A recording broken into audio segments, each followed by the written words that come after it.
My self Rabia. स्वागत है आपका केमिस्ट्री क्लासेस में। जैसे शाह सर ने बताया कि ये इंट्रोडक्शन वीडियो जो हमारा है वो पहले शूट हो चुका था, मगर मैं किसी कारणवश इस इंट्रोडक्शन वीडियो में आ नहीं पाई, उसके लिए सॉरी। जैसे सर ने बताया कि मैं साइंस का एक पोर्शन बायोलॉजी को पढ़ाऊंगी। आज हम बायोलॉजी से स्टार्ट करते हैं, सेल चैप्टर से। सो फिर स्टार्ट करते हैं हम सेल से। सेल को क्या बोलते हैं? सेल को कोशिकाएं बोलते हैं। आप सेल के बारे में आप जानते ही होंगे कि सेल है क्या, एक फंडामेंटल यूनिट ऑफ लाइफ है। इसका मतलब ये है फंडामेंटल यूनिट ऑफ लाइफ है। इससे आप समझ सकते हैं कि कोई भी जीव अगर किसी इस दुनिया में एग्जिस्ट करता है तो वो किसके फॉर्म में करेगा? एक सेल के फॉर्म में करेगा। सेल क्या है? एक structure and the basic unit of life है। यानी कोई भी काम जो हम कर रहे हैं या चल रहे हैं हमारे, वो किसके वजह से चल रहे हैं? एक सेल की वजह से चल रहे हैं। जैसे हमारे सेल्स पे, जैसे हमारी बॉडी में ऑर्गन्स होते हैं, वैसे सेल के अंदर भी ऑर्गन्स होते हैं, जिसको हम आगे पढ़ेंगे। और क्या है? सेल जनरेट करता है प्री एग्जिस्टिंग सेल से। यानी जैसे हम अपने माँ बाप से हैं, वैसे हमारे जो बच्चे होंगे, वैसे एक सेल दूसरे सेल से जनरेट करता है। कोई भी सेल मरने के बाद अपने जैसे क्लोन्स बनाता है। आप समझ सकते हैं कि हम जैसे अपने पेरेंट हम रिप्रोड्यूस करते हैं, वैसे सेल भी रिप्रोड्यूस करता है। इसी को सेल थ्योरी कहते हैं, जो सचबॉर्न और स्क्लैंडर ने दी गई थी। अब हम सेल के बारे में पढ़ेंगे कि सेल को किसने डिस्कवर किया। सेल को डिस्कवर किया रॉबर्ट हुक ने। कब किया? 1665 में। किस में किया? एक स्लाइस ऑफ क्रॉक का आप मतलब समझ सकते हैं, कोई आप पेड़ देखते हैं तो उसमें छाल, जो उसकी जो परत होती है, वो जो निकल रही होती है, उसको बोलते हैं कॉक बोलते हैं उसे। क्या बोलते हैं उसे?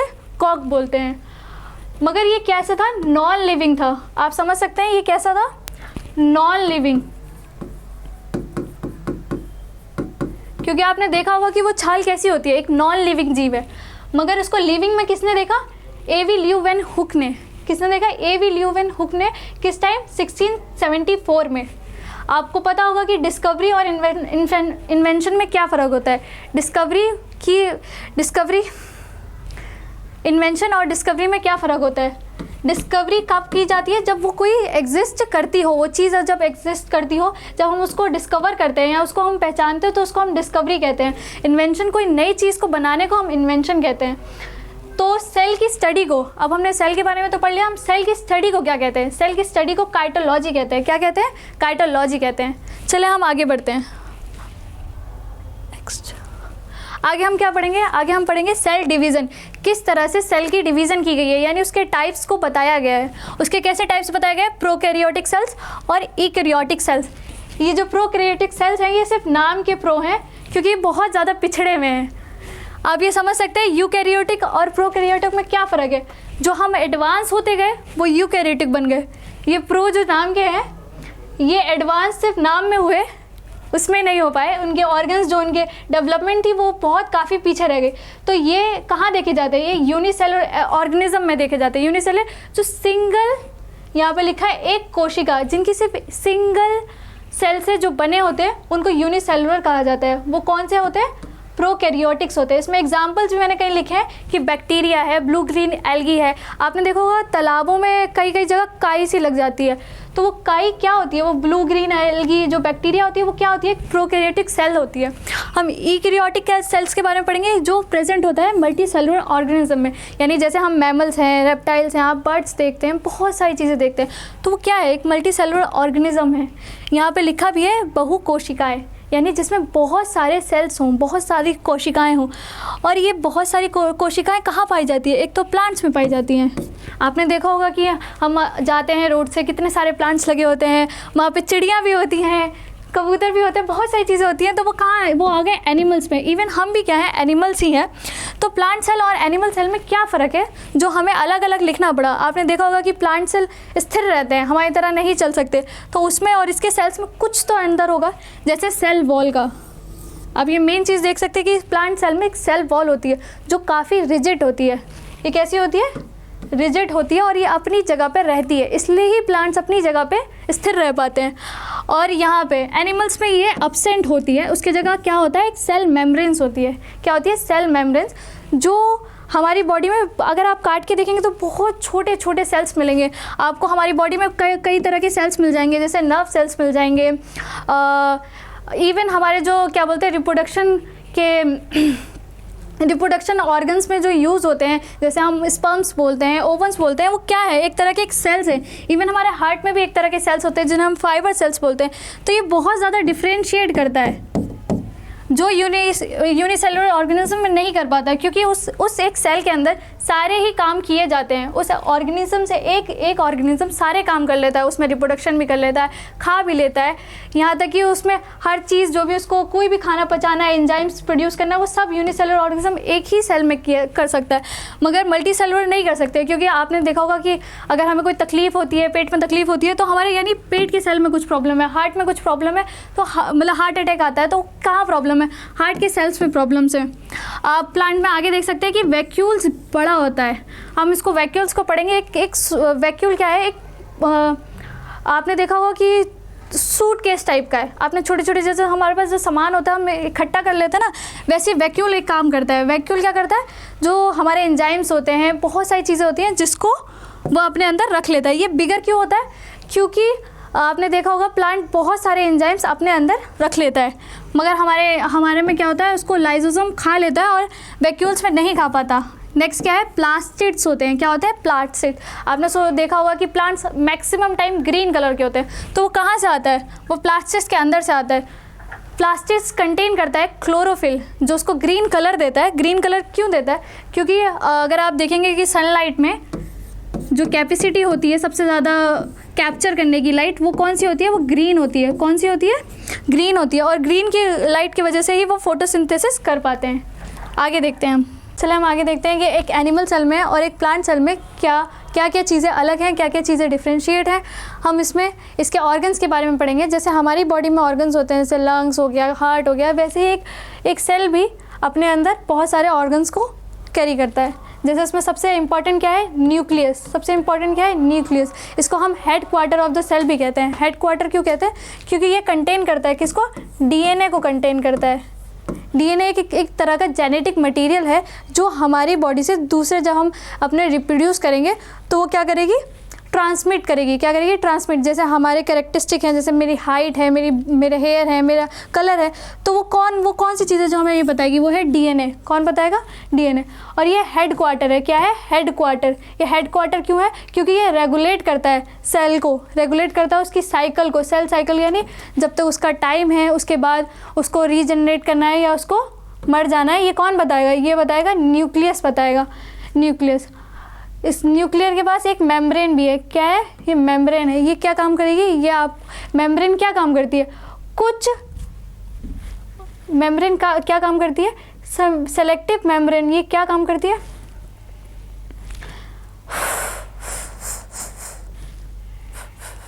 क्या हो गया,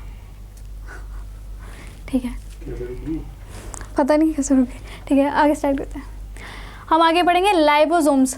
ये आपको छोटे छोटे सर्कुलर स्ट्रक्चर दिख रहे हैं, ये क्या है, एक लाइबोसोम्स है। लाइबोसोम्स का क्या होता है, ये एक सुसाइडल बैग होते हैं। ये क्या करता है, कोई भी अगर कोई फॉरेनर ऑर्गेनिज्म आता है या कोई वायरस आता है तो उसको कौन खाता है, उसको ये खाता है। या कोई भी ऑर्गन इसमें से सेल के अंदर, कोई भी बॉडी के अंदर सेल, ये जो सेल है ये एक तरह की हम बॉडी मान लेंगे, इसके अंदर कोई भी प्रॉब्लम्स होती है तो उसको कौन ख़त्म करता है, उसको कौन ख़त्म करता है, लाइबोसोम्स ख़त्म करते हैं। कौन ख़त्म करता है, लाइबोसोम्स ख़त्म करते हैं। फिर हम पढ़ेंगे राइबोसोम्स क्या होता है। ये आप देख रहे होंगे कि एंडोप्लाज्मिक रेक्टिकुलम में सर्कुलर स्ट्रक्चर्स हैं, इसको बोलते हैं राइबोसोम्स। राइबोसोम्स क्या करता है, सिंथेसिस करता है प्रोटीन को, और ये स्मॉलेस्ट स्ट्रक्चर है किसमें, एनिमल और प्लांट सेल में सबसे स्मॉलेस्ट स्ट्रक्चर कौन सा है, राइबोसोम्स है। क्या कौन सा है, राइबोसोम्स। फिर ये हम देखते हैं ये स्पिंडल लाइक स्ट्रक्चर है, ये क्या है, ये गोल्जी अपैरेटस। क्या है, गोल्जी अपैरेटस। इसका क्या काम होता है, ये लिपिड को सिंथेसाइज करता है। किसको सिंथेसाइज करता है, लिपिड को सिंथेसाइज करता है। आपने देखा होगा हमारी बॉडी में कलर आता है, किसी का लाइट कलर होता है, किसी का डार्क कलर होता है, कोई वाइट होता है, कोई ब्लैक होता है, तो वो कहाँ से मिलता है, वो मिलता है मेलानिन से। कहाँ से मिलता है, मेलानिन से। और ये कहाँ पे सिंथेसाइज होता है, ये होता है गोल्जी अपैरेटस में। कहाँ पे सिंथेसाइज होता है, गोल्जी अपैरेटस में। फिर हम पढ़ेंगे ये माइक्रोकॉन्डिया। आप ये देख रहे हैं कि रॉड लाइक स्ट्रक्चर है, इसको बोलते हैं माइक्रोकॉन्डिया। ये इसको हम क्या बोलते हैं, powerhouse of the cell. Powerhouse क्यों से कहते हैं, जैसे हमारे पास पैसे खर्च करने के लिए होता है, वैसे हमारे सेल के पास कहाँ से पैसे आएंगे, पैसे कहाँ से आएंगे, माइक्रोकॉन्डिया से, क्योंकि ये एक पैसे की तरह ही आप एनर्जी प्रोड्यूस करता है, जिसको हम एटीपी बोलते हैं। क्या बोलते हैं? एटीपी बोलते हैं। और माइटोकॉन्ड्रिया का काम क्या होता है? ये क्रेब्स साइकिल ऑफ रिस्पिरेशन में काम करता है। जो हम सांस लेते हैं, जो हमारा रिस्पिरेशन है, उसमें कौन हेल्प करता है? माइटोकॉन्ड्रिया काम करता है। आपने ये देखा होगा कि यहाँ पर रफ लिखा है या स्मूथ लिखा है। ये रफ और स्मूथ एंडोप्लाज्मिक रेक्टिकुलम में फ़र्क क्या होता है? जहाँ पे भी राइबोसोम अटैच होते हैं उसको हम रफ एंडोप्लाज्मिक रेक्टिकुलम कहते हैं, और जहाँ अटैच नहीं होते उसको स्मूथ एंडोप्लाज्मिक रेक्टिकुलम होता है। जैसे रफ क्या करता है? रफ करता है सिंथेसिस ऑफ फैट, स्टेरॉइड और कोलेस्ट्रॉल। किसको सिंथेसिस करता है? फैट को, स्टेरॉइड को और कोलेस्ट्रॉल को। वैसे ही स्मूथ वाला क्या करता है? डीऑक्सीफाई करता है। किस चीज़ को डीऑक्सीफाई करता है? ड्रग्स को करता है। और पॉइजनस बाय प्रोडक्ट करता है। पॉइजनस बाय प्रोडक्ट जो भी हमारे लिए कहीं ना कहीं तरीके से पॉइजनस है। जैसे अल्कोहल पॉइजनस तो है, पर इथेनॉल, आपने इथेनॉल पढ़ा होगा, जो हमारे आइज़ को डैमेज करता है, ये अल्कोहल है। तो उसको कौन डीऑक्सीफाई करेगा? हमारी बॉडी से कौन डीऑक्सीफाई करेगा? Smooth endoplasmic reticulum. ऐसी ये सारी चीज़ें एनिमल्स, प्लांट सेल में भी पाई जाती है। पर प्लांट सेल में एक चीज़ इंपॉर्टेंट है, वो है क्लोरोप्लास्ट। आपने देखा होगा कि प्लांट ग्रीन कलर के होते हैं। वो ग्रीन कलर के क्यों होते हैं? क्योंकि वो क्लोरोप्लास्ट कंटेन करते हैं। क्लोरोप्लास्ट के अंदर क्या होता है? क्लोरोफिल होता है। क्लोरोफिल ग्रीन कलर देता है प्लांट्स को, जिससे वो फोटोसिंथेसिस कर पाते हैं। फोटोसिंथेसिस, तो हम इसको क्या बोलते हैं? इसको हम किचन भी बोलते हैं, kitchen of the plant cell. Kitchen क्यों बोलते हैं? क्योंकि यहाँ पे इसका खाना बनता है। खाना आपको पता होगा, ग्लूकोज, साइक्रोज जैसे खाना यहाँ पे बनाया जाता है। और आप इसमें एक चीज़ और देखेंगे कि इसमें एक सेल वॉल भी है, जो एनिमल सेल में एब्सेंट है। ये सेल वॉल क्या काम करती है? सेल वॉल एक रिजिड बॉडी होती है। कैसी बॉडी होती है? रिजिड बॉडी होती है, जो इसको एक परफेक्ट शेप देती है, एक डेफिनेट शेप देती है। आगे इसमें और एक चीज़ है, वैक्यूल। आप ये वैक्यूल देख रहे होंगे। वैक्यूल क्या होता है? वैक्यूल है कि आप एक समझ सकते हैं कि बोरी की तरह है, जहाँ पे हम कुछ भी कचरा जैसा होता है ना, आप सूटकेस होता है, जो हमारा जो पुराना सामान है, जो भी सामान है, तो हम उसको साइड कर देते हैं। वैसे ही जो हमारा ख़राब सामान है ना, तो ये वैक्यूल में होता है। और आपने देखा होगा कि ये प्लांट सेल में क्या है? ये बिगर है। यहाँ पे कितना छोटा है, ये रहा। और यहाँ पे ऐसा क्यों? क्योंकि ये जो प्लांट सेल है, ये मरने के बाद भी इसके सेल वॉल रह जाती है। सेल वॉल रहने की वजह से जो भी इसका सामान है वो अंदर ही रह जाता है। मगर ये रीजनरेट कर सकता है, ये मर भी जाता है, मगर ये नहीं मर पाते। आपने देखा होगा प्लांट्स बहुत टाइम तक जी पाते हैं, वो इस वजह से जी पाते हैं। अब हम नेक्स्ट पेज पे क्या देखते हैं? नेक्स्ट पेज पे हम देखते हैं कि सेल में जो ऑर्गन्स है उसकी डिस्कवरी किसने की है और कौन है उसके डिस्कवर्स। तो हम जानते हैं कि हमारे सेल्स में जितने भी ऑर्गन्स हैं, जो मेन ऑर्गन्स हैं, उसके नाम्स यहाँ पर लिखे हुए हैं। तो हम पढ़ना स्टार्ट करते हैं। न्यूक्लियस, जो बहुत इंपॉर्टेंट, हमने पढ़ा था कि हेड क्वार्टर क्या होता है? न्यूक्लियस होता है। उसको किसने डिस्कवर किया? रॉबर्ट ब्राउन ने किया। किसने डिस्कवर किया? Robert brown. प्रोटोप्लाज्मा, प्रोटोप्लाज्मा मैं आपको बताना भूल गई थी। ये न्यूक्लियस और न्यूक्लियोल्स को, ये जो आप पूरा देख रहे हैं, इसी को हम क्या बोलते हैं? इसको हम बोलते हैं प्रोटोप्लाज्मा। इसको क्या बोलते हैं? प्रोटोप्लाज्मा। इसकी डिस्कवरी करी थी पुरकिंजे ने। अब गोल्जी बॉडीज़, मैंने आपको गोल्जी बॉडीज़ के बारे में बताया था। इसको किसके नाम पे रखा गया? कैमिलो गोल्जी के नाम पे। किसके नाम पे? कैमिलो गोल्जी के नाम पे। फिर हम पढ़ेंगे क्रोमोसोम्स। क्रोमोसोम्स किसने डिस्कवर किए? वॉल्डियर ने डिस्कवर किए। और आपको पता होगा क्रोमोसोम्स किस लिए इंपॉर्टेंट होते हैं? हमारे डीएनए के लिए इंपॉर्टेंट होते हैं। किस लिए इंपॉर्टेंट होते हैं?